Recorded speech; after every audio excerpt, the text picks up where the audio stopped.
Bienvenue dans cette nouvelle vidéo. Je me présente Vincent Bochard, technicien d'application ESAM. Et aujourd'hui, je vais vous présenter nos derniers équipements en termes de MIG-MAG pulsé, à savoir la nouvelle source 500EX, le dévidoir RobustFeed U8.2 et accompagné des nouvelles générations de torches MIG-MAG refroidi eau à double refroidissement. Donc, côté générateur, vous avez ici la source, le refroidisseur en dessous. Pour la source, on est sur un 500 A à 60%, 400 A à 100%. Pour les connaisseurs de la marque ESAM, le design est repris complètement du Warrior. Si ce n'est à l'intérieur où ça change, on a toujours le même bloc puissance. Ce sont les cartes qui changent pour pouvoir délivrer un courant lisse, un courant pulsé, un courant super pulsé. Donc côté dévidoir, on est sur la version du RobustFeed U8.2. Dans une conception très solide, on va retrouver des poignées dans chaque angle au milieu pour la manutention et le levage. Dans sa forme, il faut aussi savoir qu'il était conçu pour passer dans les trous d'homme. À l'intérieur, on a donc ici la version full option, c'est-à-dire la plaque chauffante, le débit litre intégré.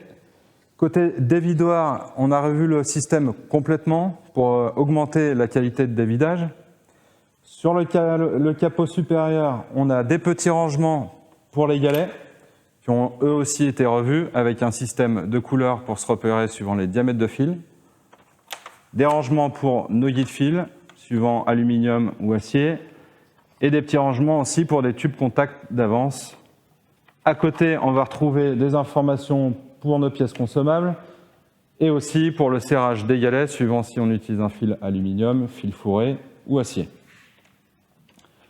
Donc le système de la plaque chauffante, additionné au fait qu'il soit classé IP44, permet en fin de poste, une fois qu'on bascule sur le mode chauffe, d'éviter la reprise d'humidité pendant la nuit par exemple.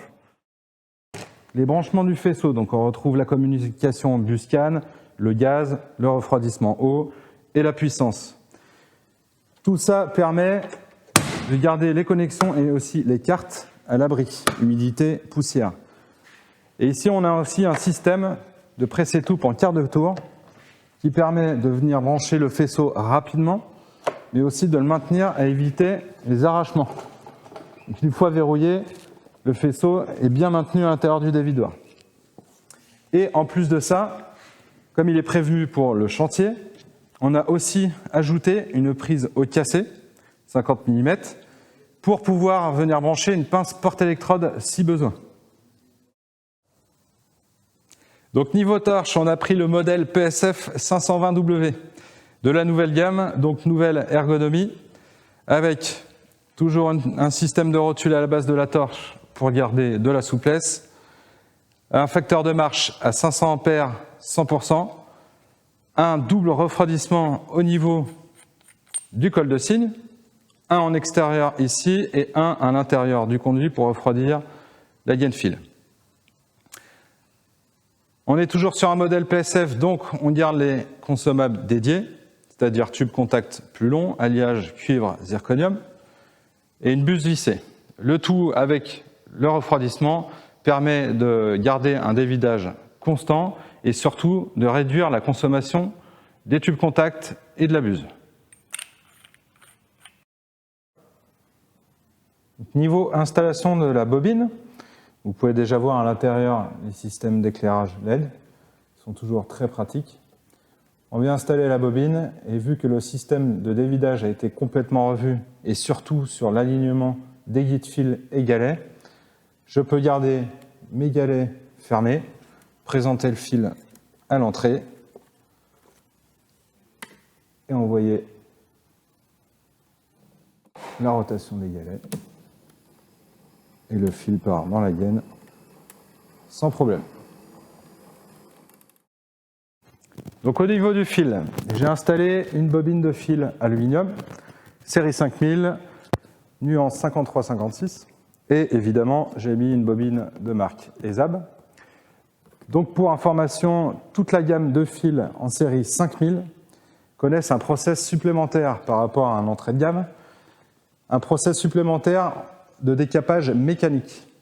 Le but, c'est de supprimer à la surface du fil les écailles de poisson, ce phénomène, pour éviter la création de poussière et de copeaux excessifs dans les gaines, qui viennent freiner ou carrément bloquer le fil pendant le dévidage. Il permet aussi d'améliorer le contact électrique du fil au tube contact et donc permet une très bonne stabilité pendant le soudage en pulsé ou en superpulsé dans les conditions les plus difficiles. Niveau panneau de commande, on est sur la version de l'Aristo U8.2.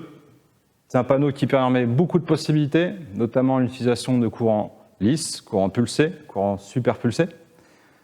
Aujourd'hui, l'application, c'est souder l'aluminium en MIG pulsé, dans un premier temps. Donc on va venir choisir notre type de courant, ici, parmi la liste lisse, pulsé, superpulsé. On va venir choisir le type de fil. Dans notre cas, on utilise un fil ER5356. Le type de gaz, 100% argon. Et le diamètre de fil, diamètre 1,2. Une fois choisi, je vais sur mon affichage mesurer, où je vais régler ma vitesse de fil en fonction de l'épaisseur à souder. Dans notre cas, je vais me mettre sur 9,5 mètres minutes. Et une correction de hauteur d'arc. Dans notre cas, on va commencer à 0.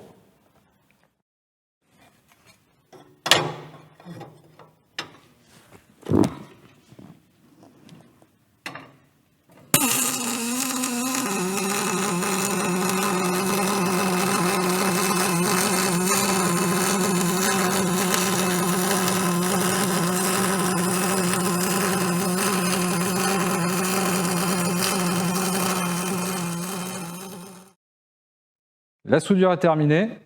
Donc, niveau soudabilité, la combinaison du RobustFeed et de la PSF 520W ont donné de très bons résultats en termes de dévidage de fil. La source aussi, côté stabilité de l'arc, c'était parfait. Maintenant, au niveau des paramètres de soudage, l'aspect est très bon. La fusion est bonne, ainsi que le mouillage.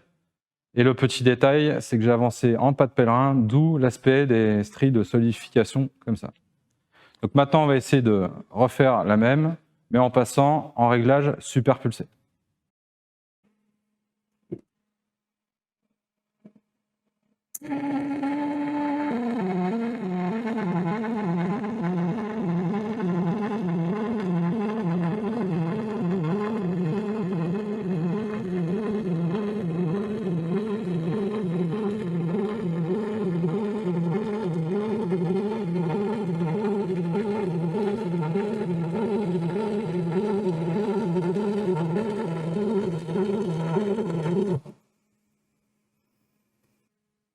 La soudure superpulsée est terminée.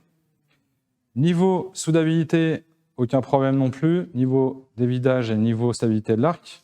Par contre, au niveau des paramètres, comme on était en superpulsé, j'ai avancé de manière linéaire. Et on voit toujours les stries de solidification un peu plus rapprochées dues aux paramètres de pulsation du superpulsé. Donc maintenant, l'intérêt, pas forcément visible sur une soudure à plat en angle. On va maintenant essayer d'utiliser le superpulsé en montante. Voici ma soudure terminée, réalisée donc en montante, en superpulsé. Donc on voit très bien l'intérêt d'utiliser le superpulsé dans ce type d'application. En utilisant les temps chauds et les temps froids du superpulsé, on arrive à avoir la fusion, mais aussi le refroidissement pour maintenir le bain dans la position et en effectuant la soudure en montant, mais de manière linéaire, sans balayer. Donc pour terminer, on a ici un équipement WeldCloud qui permet de connecter la machine de soudage en Wi-Fi ou en Ethernet à Internet. Ça va nous permettre de récupérer les données de soudage, comme l'intensité, tension ou consommation de fil, et les retrouver sur une plateforme en ligne, le WeldCloud Productivity. Le but étant de tracer la productivité, mais aussi la qualité, à savoir les numéros de lot de fil utilisés, le gaz utilisé, les opérateurs, etc. Tous ces paramètres-là peuvent être enregistrés via une application avec code barre. Vous pouvez très bien scanner le code barre d'un soudeur qui sera connecté avec le poste et enregistrera les données pour les envoyer sur le WeldCloud.